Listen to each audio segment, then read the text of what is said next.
Hello, everybody. Welcome back. The Pink and Preview shows are also back because Norwich City are, of course, in action tomorrow afternoon against Stoke City. With that, delighted to be joined with my colleague Connor Southwell as we look ahead to this one.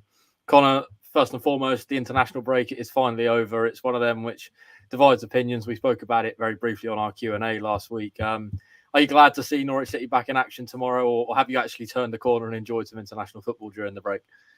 No, I'm ready for it now. I think it reaches that stage, doesn't it? You get to the second half of the second week of the international break, and you're kind of egging for a return for football. So, yeah, I am. I haven't really watched any. I think I watched a little bit of the England-Scotland game, but I'm not a massive lover of international football, to be completely honest with you, outside of obviously the World Cup or the Euros. I find it quite difficult to watch. So I've not watched too much. I feel refreshed after deadline day and all the shenanigans and Rotherham and all of that stuff. But yeah, you get to this stage, it feels like a really long time ago when Norwich last played a game of football. So ready for it, for a Carrow Road return. And yeah, really looking forward to tomorrow's game against Stoke, which I think is, for all reasons we'll get into, I think it's going to be a very difficult challenge for David Wagner and his side. Yeah, 7 games in 3 weeks now coming, which will get us straight back into the swing of things. Of course, the news has just broken in the last half an hour. Johnny Rowe, Young Player of the Month award in the EFL. That's across all 3 divisions, so League 2, League 1 and the Championship. So quite the accolade for that young man who just seems to be picking up more achievements after more achievements at the moment. How well deserved is that, Connor? 4 goals in terms of the league, 1 as well in the Carabao Cup. It was quite the August for him. Yeah, it's been quite the start to the season. I mean, I've just tweeted it. And what was it, 5 goals in all competitions, like you say, in England under 21 call up, that recognition internationally, and now an award that goes across the 72 clubs across the 3 divisions. It's a really wonderful achievement for him and fully deserved as well. And probably backs up, obviously, he won the club's internal award, but Gabby Sarra won the player of the month for the Championship. So it's nice that he's been recognised for that, and such a positive start season. But it's not just the goals, it's his contribution, it's been his energy, what he's added to that Norwich City side in terms of how David Wagner wants his teams to play. And gone from somebody who hadn't started a league game before the opening day of the season to where we are now, where he's one of the first names on the team sheet. So that's a testament to the work that he's put in. Obviously, a brilliant chant as well to throw into the equation. So he's had it all in what's been a really sparkling August. The challenge now is to try and make sure that these highs and these awards and the positivity and the praise continues with his performances, and like you say, a really proper run. I'm going to call it a football now. Both Championship, Carabao Cup game against Fulham in there as well. 7 games in 3 weeks. It's going to be a really good test for him to try and maintain the levels that he's hit so far, with obviously Borja Sainz coming back, with Onel Hernandez coming back, Christian Fashnak doing what he's done in the last few weeks very quietly, almost under the radar. So I think this is a really big point of the season for him, but I'm absolutely delighted for him. After everything he endured last year, there was a stress fracture injury, there was a hamstring injury, there was an ankle injury, basically reduced his season last year to nothingness, to be completely honest. And for him to have made the start that he has, I think nobody in their wildest dreams would have imagined it to be so productive and so positive. And yeah, that's a testament to his character. So really pleased that he's got the award and becomes the 5th Norwich City player in history to win it since its creation in 2009. I think Chris Martin won it in 2010, James Maddison 2018, Jamal Lewis in 2018, and Max Aarons was the most recent one in 2020. So quite a good list of players to join there, really. But all have gone on to have really good careers. 3, obviously, who have earned big money moves to the Premier League after leaving Norwich City. So it's a good list for him to be on. Yeah, fingers crossed he can keep up the good form tomorrow afternoon. We can see lots of comments and questions flooding through. We'll make our way through those in just a moment. Defeat to Rotherham before the break, Connor. Don't really want to reflect on that too much. But how important is it now that Norwich do see a response tomorrow afternoon? Because at home they're unbeaten, two games, 2 wins. The mood around the place, was relatively positive before the break. Maybe a minor dampener, with that performance against Rotherham, but it feels like one of these games where it's like if they now go get a win, that sort of positive start to the season remains positive, where you lose the game and then maybe it sort of becomes more of a mediocre start to the season. Would you agree with that assessment? Yeah, I would. I said last week, and I stand by it. I think they're this next week really is really big for narrative more than anything else. Obviously, won't massively have an impact on how their season will transpire, but I'd throw in losing Josh Sargent as well to that statement that you made. You lose Josh Sargent, you obviously lose Omobamidele on deadline day. They do a couple of late deals in that regard. They lose to Rotherham. If you then get to the other side of the break and you don't pick up a result against Stoke, and the Leicester game doesn't go in your favour, and then Plymouth looks very difficult next week. So I think, and I've said this a few times, a good start is just a good start. You have to build on it, and like you say, the outcome of tomorrow's game will probably dictate how that Rotherham defeat gets viewed. Because if they do win and they're comfortable winners against Stoke tomorrow, I think most of us will be stood there going, "Oh well, that Rotherham game was a blip. It happens in the Championship, etc., etc." If you lose against Stoke, or you drop points against Stoke, suddenly there's a little bit of wariness, and people are asking bigger questions about whether the result, the other side of the break, and obviously this result as well, could be something more sinister, and we could be looking back to next season. For me, it's all about performance. If Norwich go out and perform to the levels they have in the weeks prior to that Rotherham game, then I think they'll have more than enough to come out with a result, because they've shown that quality. And actually, I looked into the numbers after that Rotherham game. They had above 60% possession, 17 shots. Nobody could have really complained if Norwich would have come away from that game with a point. I don't think they deserved that. David Wagner said they didn't. Angus Gunn said they didn't. I said they didn't on the day as well. But I think if there was if they had come away with a point, I don't think anyone could have complained. So, yeah, I think it's probably helped them to an extent that they've had 2 weeks to stew in it, and you hope it's made a few people angry. But yeah, as I said last week, I think it's a really big week for narrative. And ensuring that positivity and insulating that positivity that a lot of people have been feeling so far, because 3 good results, particularly in the 2 Carrow Road home games, and Rotherham. What was Rotherham? You know, that becomes the mindset. So that has to be their aim, and it all starts tomorrow again. Yeah, you mentioned Josh Sargent's injury there. A little bit of a more sort of positive update, I suppose, on that front yesterday from David Wagner. Certainly one that the surgery's gone well, and he's now no longer requiring painkillers, which is positive. Of course, it still looks like it's going to be that Christmas sort of time frame when he's back. But Adam Idah's been given the chance to kind of step up to the mark, I suppose, since then. And international break, obviously had maybe an off day, I suppose, against Rotherham. Wasn't maybe at his highest levels, but in the international break seems to have been pulling up some trees in Irelandshire. There was a tweet, wasn't there, that he was causing a lot of havoc for Virgil van Dijk, which is of course a very positive thing to see. A goal as well in that game, a penalty. How big is that for his confidence, Connor? Because we spoke about it actually a couple of weeks back. He's very much a confident striker. He maybe needs the fans to get on side. It's important for him, but big opportunity as well for him tomorrow, because it maybe feels like this game might come a little bit too soon for Wang, the new signing. Yeah, it's massive, isn't it? And what I would add to that Van Dijk thing is that he was a lone striker against the back three of Nathan Ake, Virgil van Dijk, and Matthijs de Ligt. So, I mean, that's some back three to find yourself up against in any game of football, let alone an international one. And to play as well as he did is a testament to him. And I think it shows, to me, it underlines why so many people have this frustration towards him, because we've seen him do it. We know he can do it. And to do it on the top level like that is another illustration of it. All I would say again, and this kind of feeds in maybe to the narrative around confidence, is that it was a really early penalty in that game that kind of sparked that performance. And that's kind of what I felt watching Adam Idah, particularly in that Huddersfield game a few weeks ago.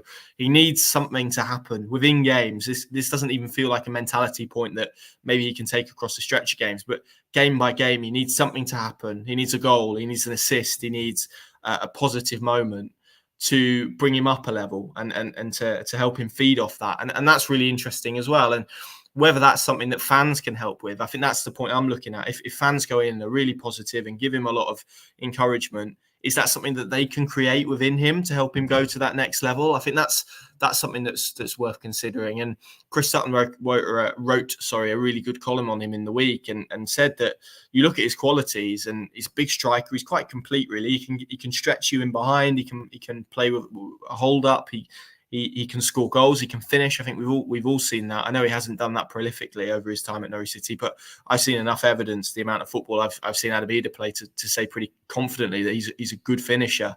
And you only have to look at some of the goals he scored at Norwich. I think even back to that hat trick at Preston, the range of finishes were really good. So it's just about trying to unlock it, and hopefully playing with Ashley Barnes will egg him on a bit. And he spoke a little bit about that after Huddersfield as well, and the influence that he has. So, yeah, I think really I'm looking at it, and it kind of has to be now for him, to be honest. We've had so many discussions of this could be. now it needs to be, because it's a huge moment for him. He's basically got a 4-month period where he can look at it and have a run of games and try and score goals and try and establish himself as Norwich City's main man. And of course, if he doesn't, Norwich have the backup on the bench of Hwang Yu-jo, who himself has a lot of wrongs to right. He wants to prove that he can play in English football. He's got a lot of on his shoulders. He's more experienced. So Adam Idah has to make sure that he is the one at the front of the queue. And obviously, for as long as he can keep Hwang at bay and keep him at arm's length, that has to be his target. So it's a really big period. A goal tomorrow would be brilliant for him, I think. Carrow Road as well, the setting, everything around that would be brilliant. But yeah, another performance like Rotherham, and I think it will be pretty soon that we'd see Hwang. So it's in his hands. The ball's in his court. If he can produce a performance, then you would think it will buy him some time, which I think ultimately is probably what he needs, because ultimately when you drill into it as a 22-year-old, he's got the playing minutes at the moment of an 18-year-old in terms of, or maybe not 18, but certainly 19, in terms of how much football he's been exposed to. So he's got a lot of catching up to do. And yeah, for me, it needs to be now, and he needs to own this moment and make it his. One man who didn't have such a good international break, Marcelino Nunez, an injury on his ankle, who David Wagner said yesterday they were getting it scanned around the same time as the press conference. So we'll have a little bit more of a firm update on how long he'll be out tomorrow afternoon after the game. But how big a blow is that for him, Connor? Because it felt like maybe he was the one that was maybe sort of knocking on the door. I know he didn't come on against Rotherham, but David Wagner had those quotes where he said he'd been so impressed with him in sort of training, and maybe he was getting closer to that first team start. Probably a bonus now they brought Adam Forshaw through the door, because Wagner again spoke about him very glowingly yesterday, actually, a man who he said he's been really, really impressed with. Important they keep him healthy and fit, because that's probably been the one downfall in his game. But he was a man who's raved about by Marcelo Bielsa, and you don't get raved about by that kind of coach if you're not a good player. So one, how important is it that they brought Forshaw through the door? But two, how big a blow is it for Marcelino? Yeah, I'll start with point two. I think it is a blow, and it's a blow for Norwich as well. But it feels a little bit indicative of how his time in England and time at Norwich has gone since he got here. Really, I still think the best that we've seen Marcelino Nunez was in those weeks and days after he joined Norwich, and he started a few games pretty quickly. There was the Wigan game that I think he started pretty quickly after joining and looked very good that day, and had a run of games, called the free kick against Hull, and started last season very brightly, and was really struggled then to kind of nail down a spot in this team. And I think you look at the way David Wagner wants to play with those very two recognisable centre midfielders, not centre backs, central midfielders, one deeper, one who's a bit more dynamic and a bit more box to box, like Gabby Sarah has been.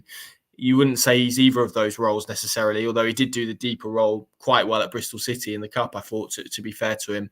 And obviously they don't play with a 10 at the moment. They play with two strikers, and one of those drops deep. And I know David Wagner's kind of said that he could play as a second striker, but is he getting in ahead of Ashley Barnes? Is he getting in ahead of Hwang? Is he getting in ahead of Idah? No. So he's kind of fourth down the list of the pecking order there. And if we're now saying that Adam Forshaw is the natural reserve to Kenny McLean and Gabriel Sara, then you're looking at him really as fourth choice in terms of the pecking order in central midfield as well. So I think he finds himself in a really interesting place at the moment, and there's no doubting his quality. He's clearly a very, very talented player. I've seen enough technically. You've seen enough technically. You don't score a volley like he did against Birmingham if you haven't got a bit about you technically. But that's my long-term fear for him. I'm not sure how he fits into the system that David Wagner wants to play on a regular basis. But yeah, it is a shame when you think about those quotes that David Wagner said, and how well he's been training and how highly regarded he is. It comes at a real bad point for him in his own period, really, at Norwich. So it's a shame, and hopefully it's not one that's going to keep him out long term, because obviously with 9 substitutes Norwich could do with him.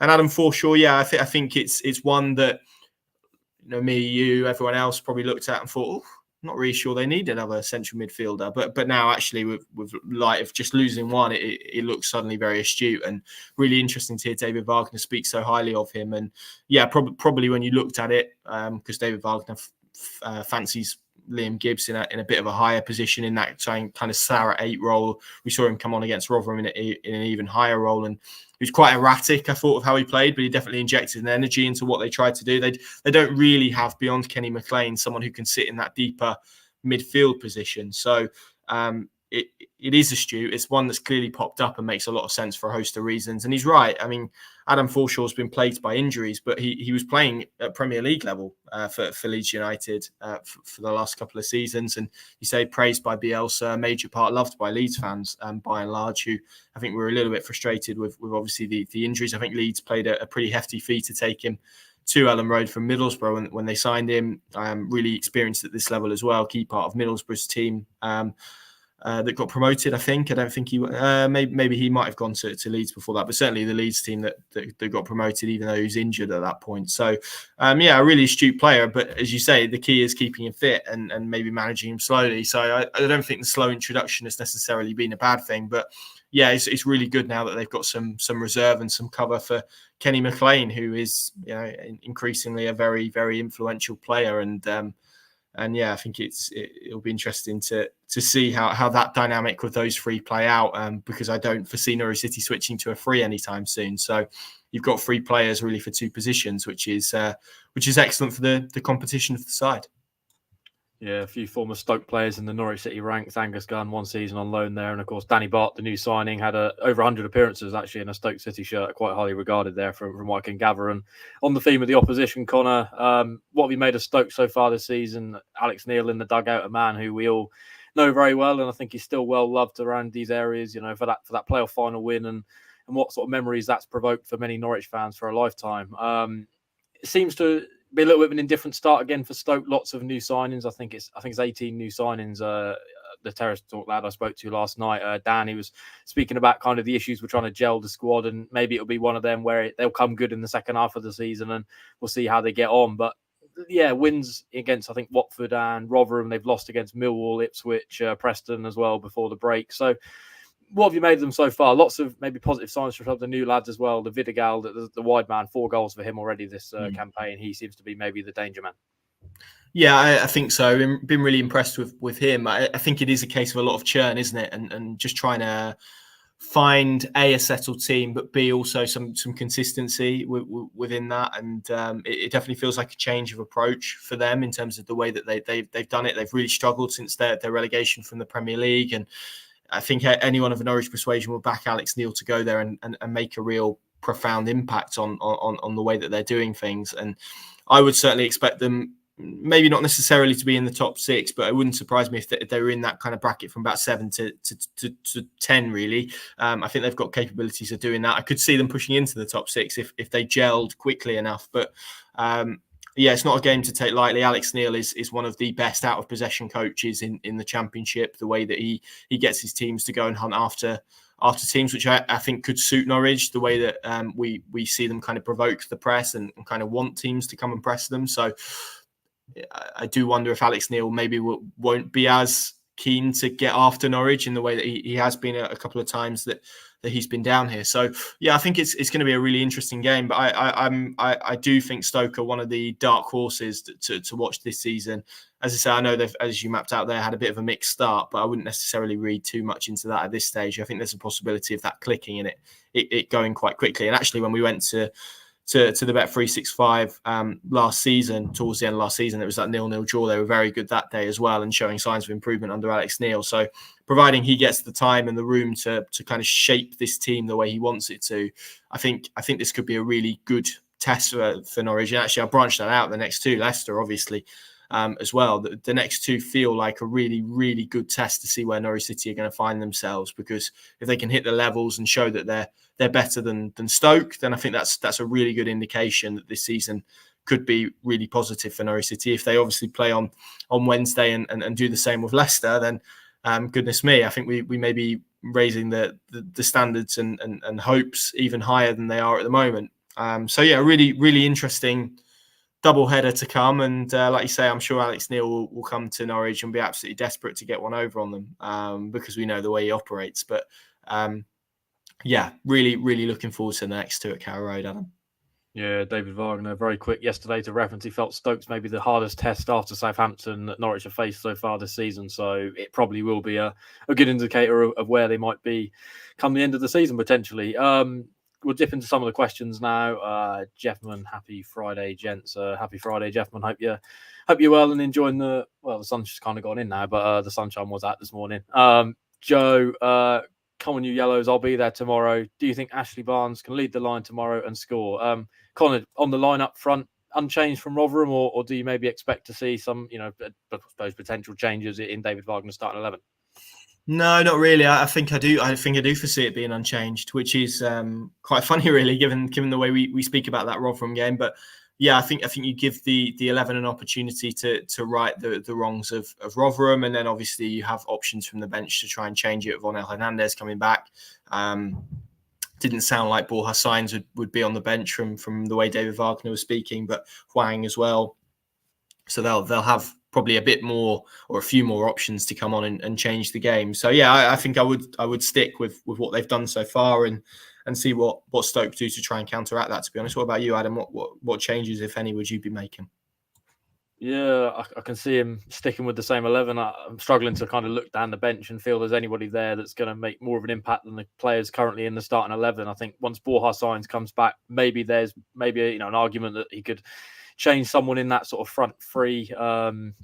Fashnak, I think, has been really, really impressive. Actually, someone who's maybe gone a little bit under the radar because of what he does is in games at certain points it is quite crucial. Some of the sort of flicks and assists he's providing for players to then lead to goals is probably for me being a little bit understated so far. But yeah, apart from that, I think if Wang was maybe a couple more weeks down the line, there'd maybe be an argument that he could come in for Adam Idah. But given he's only been in the building a couple of days, Wagner said he trained for the first time yesterday with the first team. It's going to take him a little bit of time to get up to speed with the system and the way that David Wagner wants to play, because he's also, I know he had a full pre-season with Nottingham Forest, but he's not played a lot of football in the last year or so. So yeah, that's probably the argument maybe in a couple of weeks for me. But yeah, aside from that, I'd say it'll be an unchanged 11. Joe as well went to the Norwich City store this morning, got a new T-shirt, got Kenny McLean on the back. I think that's a good choice there, Joe. Yeah, I think with that we'll now focus the attention onto the game, Connor. Unless there's any more comments and questions come through. Yeah, on this one, how are you feeling, Connor? Are you feeling positive? It's one of them where you've had a couple of weeks to maybe mull over that Rotherham defeat, and everyone's maybe yearning for football back at Carrow Road. It feels like an absolute lifetime since we were at Carrow Road. I think it's nearly a month now since that Millwall win. So Carrow Road seen two very positive results, two very positive performances, I'd say, so far this campaign as well. So can they back it up tomorrow and get the 3 points? Yeah, it feels like the first game where there's, I don't want to say there's a tension on it. That feels a bit much, but it certainly feels like there's a bit of a weight on it, to be honest, for Norwich to get a result, just because of obviously the result that they went into the international break with. It's a different kind of pressure. They're trying to respond to it. And for all of the kind of emphasis that's been placed on mentality and experience and that kind of shifting of it, it feels like a proper test of that, doesn't it? I think tomorrow. So yeah, I'm really looking forward to it. I think it's going to be a really tight encounter, to be honest. I think Stoke will come here and be quite aggressive and try and be quite happy actually to play the game that maybe Norwich City will want them to play, and will back themselves to be quite successful at it. So I think it makes for a really interesting contest. That you would hope that Norwich maybe have resolved the issues and will get some more running in behind. That was the big issue in the first half at Rotherham, and they weren't able to stretch that game in the way that they'd liked and in the way that they needed to be honest. So yeah, I am looking forward to being back at Carrow Road. But as I say, I think this is the first one where if they don't win it, I don't want to say that they'll. I just think I could see there being a few jitters if Stoke record a victory and it's back-to-back defeats and suddenly a good start looks like a good run of form, and we know how David Wagner has a bit of a track record for being quite streaky throughout his career and going on these really good runs, but also having quite poor runs as well. So yeah, a win, I think, just to settle everyone down to, as you say, keep that positivity going. That would be lovely. So that, please, that's what I'm ordering. Yeah, going to put you on the spot. Score prediction time. Yeah. What are you feeling, Connor? 2-0. 2-0. I think we'll take that. Yeah, I think I'm in a similar boat. I think I look back, Norwich are unbeaten in the last 5 games between the two sides. They actually, in terms of the Carrow Road, I got a really good stat actually yesterday off Dan the Stoke lad. 4 wins for Stoke at Carrow Road in 28 attempts, and they've all been 1-0. So it's one of them where if Norwich get the early goal, you feel like maybe stats would be in their favour. Of course, these things, there's always there to be broken. But it's one of them where, you feel like if Norwich get the early goal, that would maybe settle the nerves in the crowd and they could maybe kick on. I'm going to go for 3-1. I think that was the same scoreline last year. So going to go with that. Feeling positive. Adam Idah to get on the score sheet. That'll do his confidence the world of good. And feeling a relatively in a good mood. For me, it's been a long time since I've seen Norwich in action because I was off for the Bristol and Rotherham game. So it's going back to the Huddersfield games. It's been nearly 3 weeks now. So definitely looking forward to being back. Joe, agreeing with me. I'm going to go 3-1 win like when we beat Stoke last season. Matt Shaw, I just hope Sargent's absence doesn't affect the system. Just picking up on that, Connor, would you agree with that assessment? Maybe I know they brought in Wang. They feel like he's kind of got similar attributes to Sargent, but there's still, for me, feels like a little bit of a difference between, a young attacking forward that's maybe a little bit more physical than Wang. Yeah, definitely. I think, and it's easy to just for narrative purposes to equate Norwich City losing at Rotherham to obviously Sargent's absence. I think that's quite a lazy link to do, and I've kind of mentioned how it just felt like both strikers really, and this isn't just it's been made into an Adam Idah point. It's not just an Adam Idah point. We know that Ashley Barnes obviously is probably less willing to go and run in behind because he doesn't have those kind of assets, but both strikers probably didn't do that well enough. And I'd also say the wide players didn't do that well enough either. Norwich have kind of dropped both of their strikers back into deeper positions and pushed wide players on, and Rotherham were really good at pinning those wide players in, and obviously then Norwich's strikers dropped deep, and that kind of lost their threat in behind. So it's not just a striker point, but I think it's a fair concern, and we're obviously keen to see Adam Idah show that same powerfulness and that same sort of willingness to get in behind. And again, I'll link back to Chris Sutton's column, who said if he can't take confidence from doing what he did against Virgil van Dijk and scoring a goal against the Netherlands, albeit from the penalty spot, then what is he going to take confidence from? So it's the onus will be on him to kind of answer those questions, I guess. And if not, then we'll be seeing more of Hwang than maybe it seems at the moment. So I'm really intrigued to see how the striker dynamic plays out, and ultimately it will be time that will provide us with the answer. But I really hope, just for Adam Idah and the way that his career has gone since that Preston hat-trick, really, if he could do it, it would be lovely, and it would probably be better for Norwich to have a player on the books permanently doing it than obviously a lone player doing it. Yeah, certainly would be. Matt Shaw also going for 3-1, and Joe going with Ashley Barnes, Kenny McLean, and Gabriel Sara to score. So that would be nice. We'd all take that one. Fingers crossed for 3 points tomorrow. And with that, we're going to round off the show and go and grab some lunch. Thanks for joining us this lunchtime. Lots of great content across our channels at the moment. We've got Terrace Talk up from last night. That's a really great chat with the Stoke fans. You can find that all the inside knowledge on the opposition. David Wagner's full press conference is up. Full 20 minutes of chat around the injury situation, thoughts on Stoke, sort of the international, I suppose, players that were performing for Norwich City out during the break. Narsas Palash, we done a really good sit-down interview of him earlier this week, which seems to have gone down quite well, which is always great to see.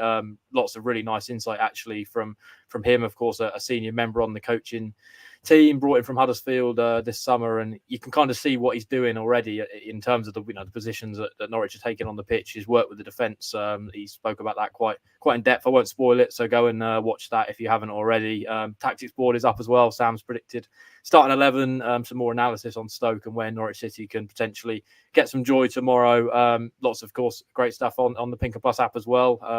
$1.99 a month for the first 2 months, $2.99 a month thereafter, or $29.99 for a whole year.